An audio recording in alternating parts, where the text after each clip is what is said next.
Baik, Assalamualaikum warahmatullahi wabarakatuh. Di sini kami akan menjelaskan tentang laporan keuangan yang dihasilkan oleh toko Five Elektronik. Untuk yang pertama yaitu laporan laba rugi. Bisa kita klik di fitur daftar laporan dan klik daftar laporan. Bisa kita klik di laba rugi standar. Kita isi tanggalnya.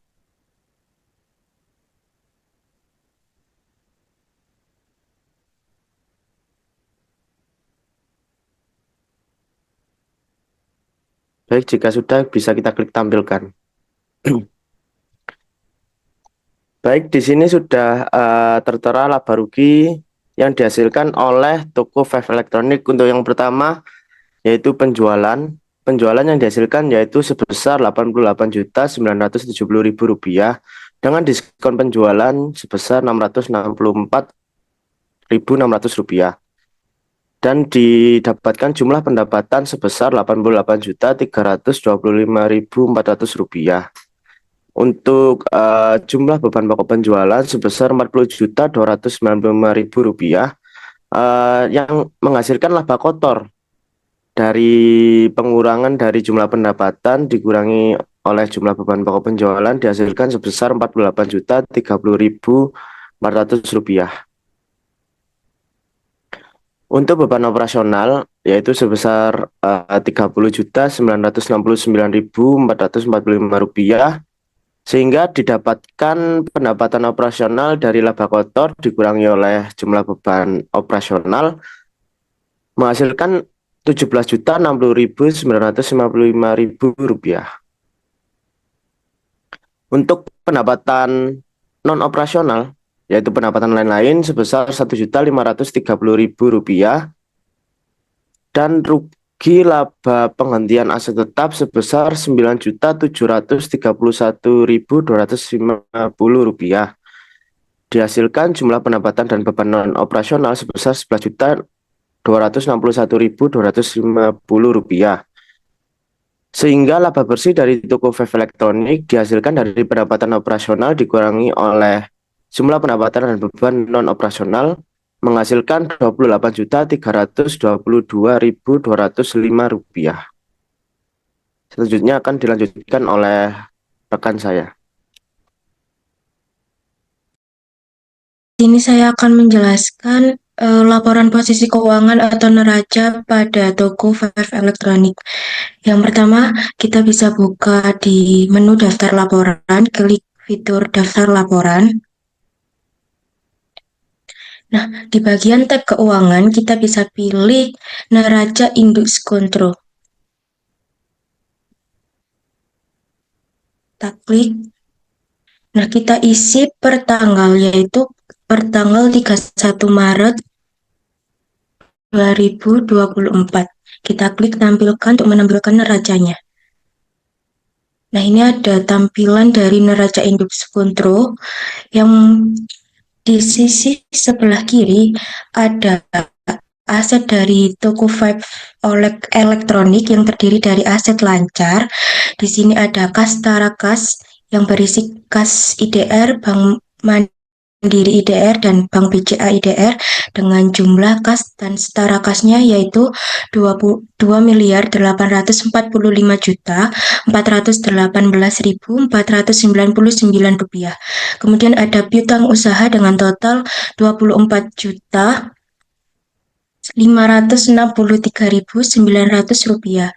Kemudian ada persediaan barang senilai Rp408.547.500. Kemudian ada aset lancar lainnya yang berisi asuransi dibayar di muka senilai Rp69 juta. Kemudian didapatkan ada jumlah aset lancar yaitu 3.347.529.899 rupiah.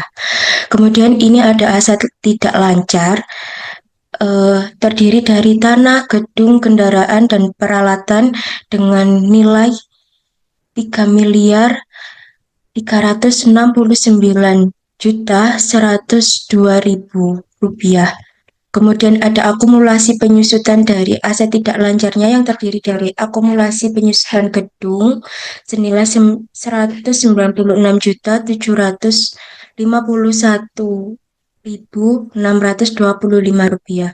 Kemudian ada akumulasi penyusutan kendaraan senilai 586.500.000 rupiah dan ada akumulasi penyusutan peralatan senilai 18.302.050 rupiah, sehingga total dari akumulasi penyusutannya adalah 801.553.675 rupiah.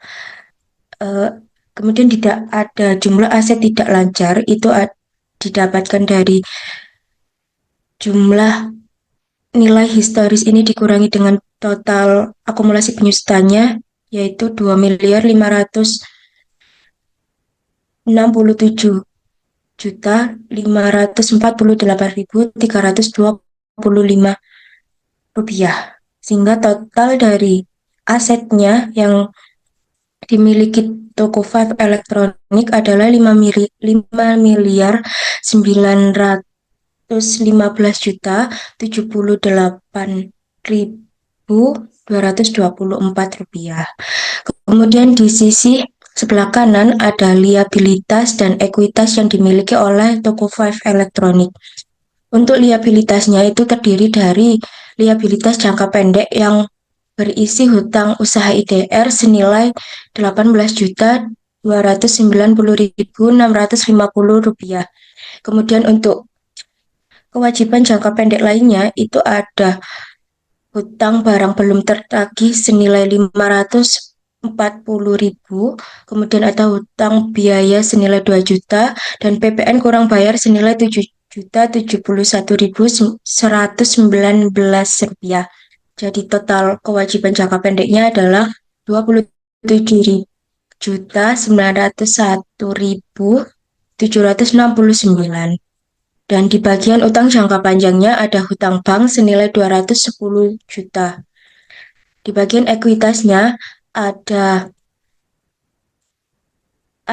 laba ditahan senilai 606.332.000,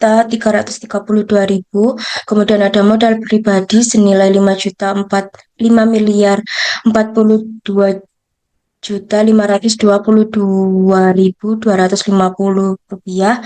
Kemudian untuk laba tahun ini diperoleh dari laporan laba rugi senilai 28.322.205 rupiah, sehingga total dari ekuitasnya adalah 5.677.176.455 rupiah. Dan untuk jumlah dari liabilitas dan ekuitas yang dimiliki oleh toko Five Elektronik per 31 Maret 2024 yaitu 5.915.224. Nah, untuk laporan yang selanjutnya akan dijelaskan oleh teman saya.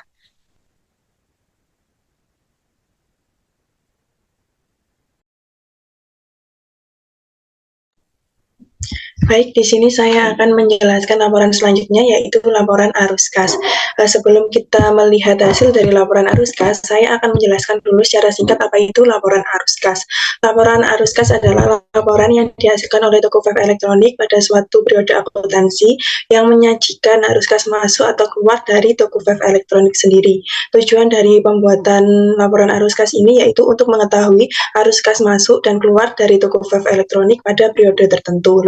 Di laporan arus kas ini ada dua metode, yaitu metode langsung dan metode tidak langsung. Pertama, saya akan menyajikan dulu metode yang langsung dengan cara klik menu daftar laporan, pilih daftar laporan,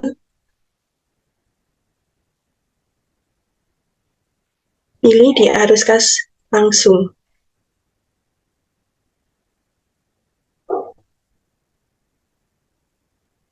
isikan tanggalnya dari periode Maret 2024 sampai periode Maret 2024.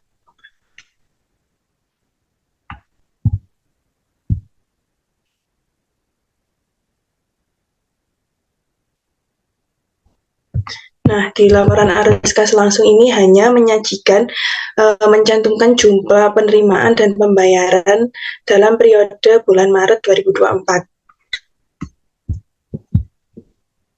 Yang pertama yaitu ada aktivitas operasi kas dari penjualan. Jadi ada penerimaan kas dari penjualan sebesar 103.792.294.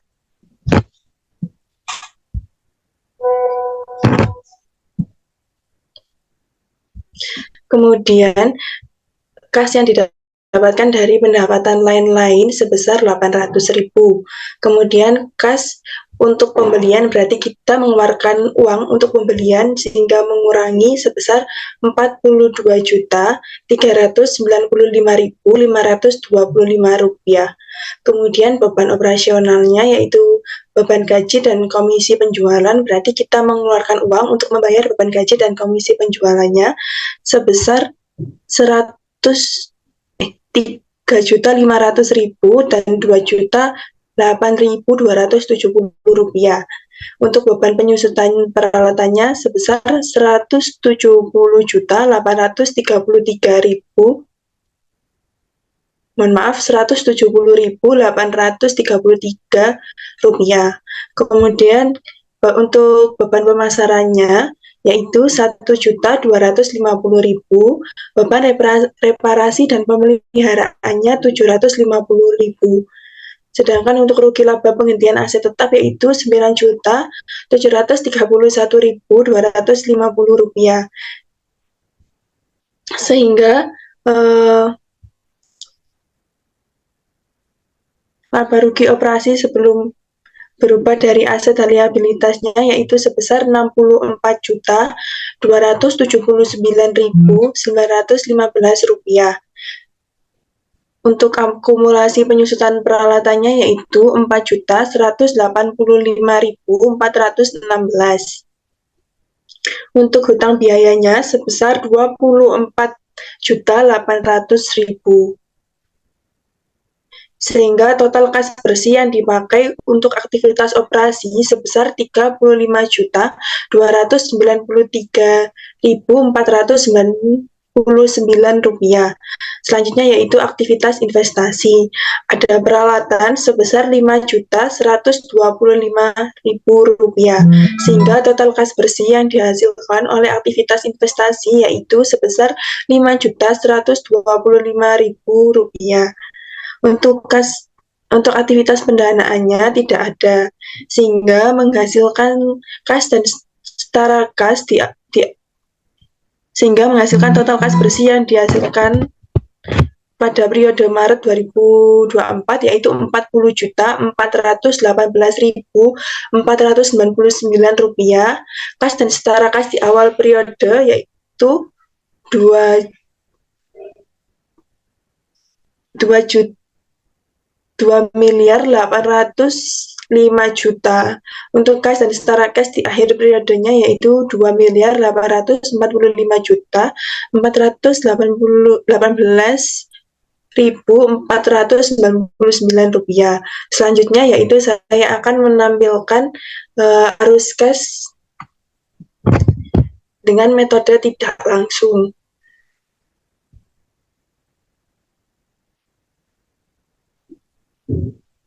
Kita pilih di arus kas tak langsung.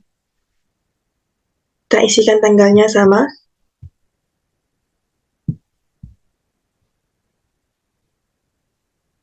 Mohon maaf terkendala sinyal.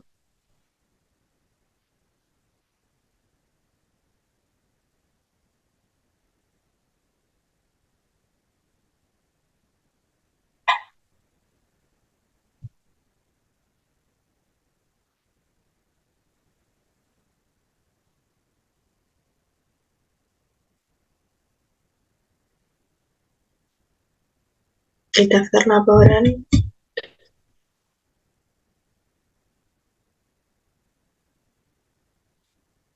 arus gas tak langsung, kemudian diisikan tanggalnya sama dari periode Maret 2024 sampai periode Maret 2024. Klik tampilkan.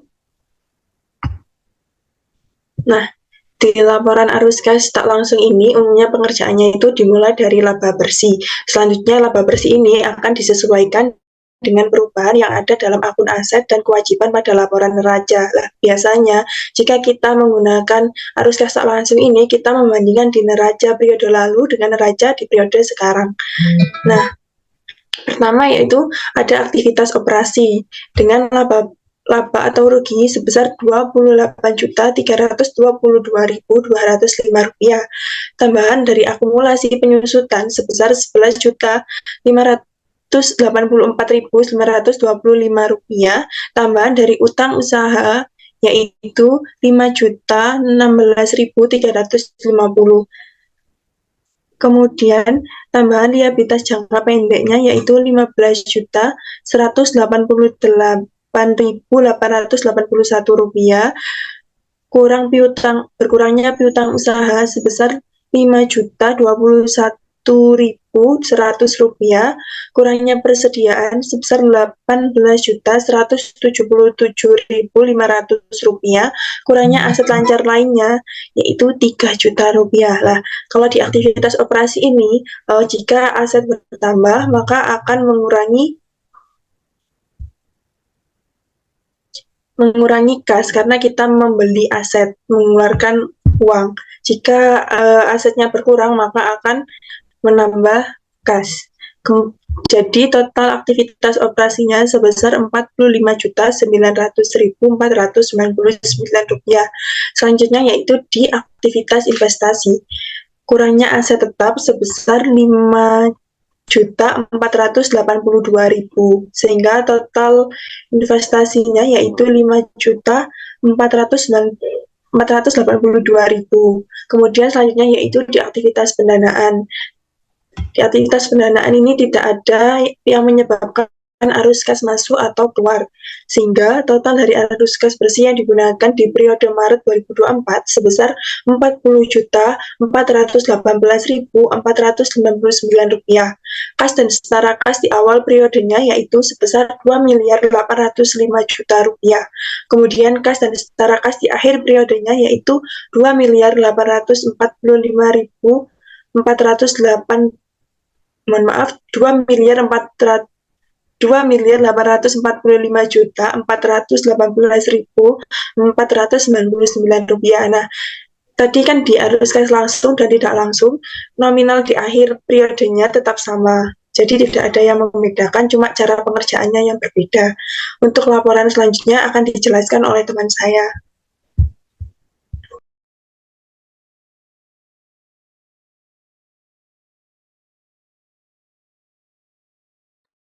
Baik, untuk selanjutnya saya akan menjelaskan dari laporan perubahan ekuitas. Pertama kita buka daftar laporan terlebih dahulu. Kemudian kita cari perubahan ekuitas.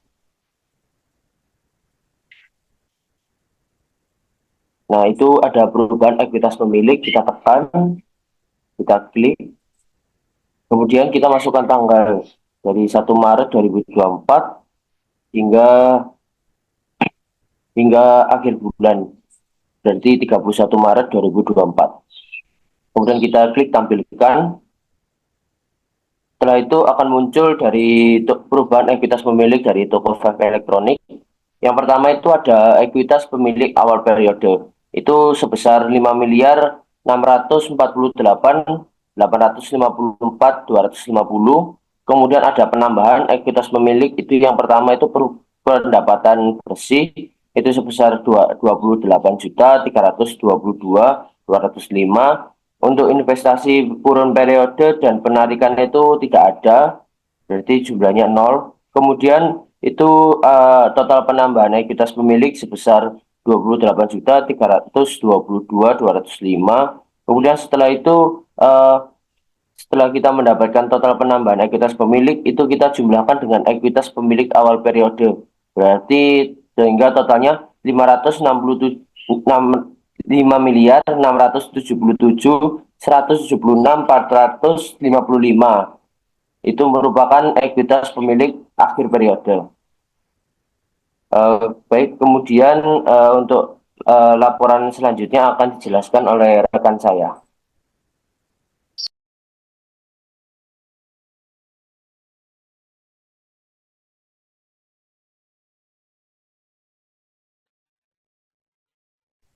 Baik, untuk yang selanjutnya saya izin untuk menjelaskan laporan komisi dari toko Five Electronic.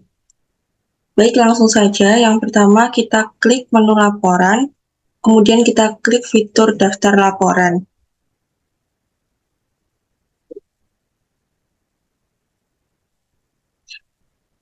Kemudian kita klik bagian tenaga penjual, kemudian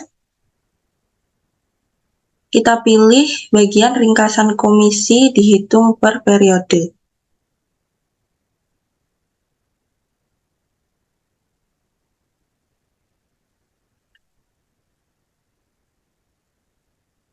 Kita klik tampilkan. Nah, kemudian berikut ini merupakan tampilan dari ringkasan komisi dihitung per periode bulan Maret 2024. Di sini tenaga penjual yaitu Pak Bima, nilai komisinya sebesar Rp1.019.170. Kemudian Bapak Renaldi, nilai komisinya sebesar Rp289.100. Nah, untuk yang selanjutnya,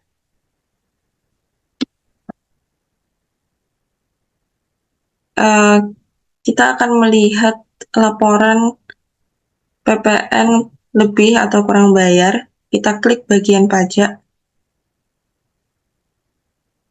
Kemudian kita klik rekonsiliasi PPN lebih kurang bayar.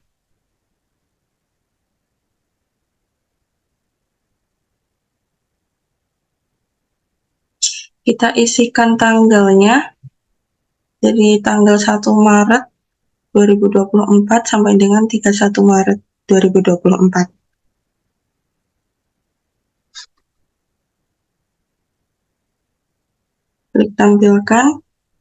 Kemudian berikut ini merupakan tampilan dari rekonsiliasi PPN lebih kurang bayar.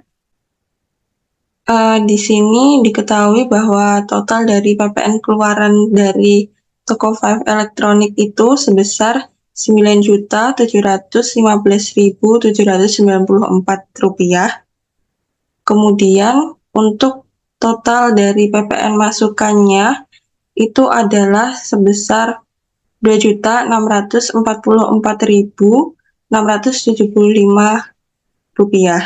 Kemudian selisih dari PPN keluaran dan PPN masukannya itu menghasilkan Rp7.071.119 kurang bayar karena PPN keluaran lebih besar daripada PPN masukan. Kemudian untuk di sini mengapa tertulis 0? Karena sudah direkonsiliasi. Mungkin itu saja pemaparan dari kelompok 5. Untuk kurang lebihnya kami ucapkan terima kasih dan mohon maaf. Wassalamualaikum warahmatullahi wabarakatuh.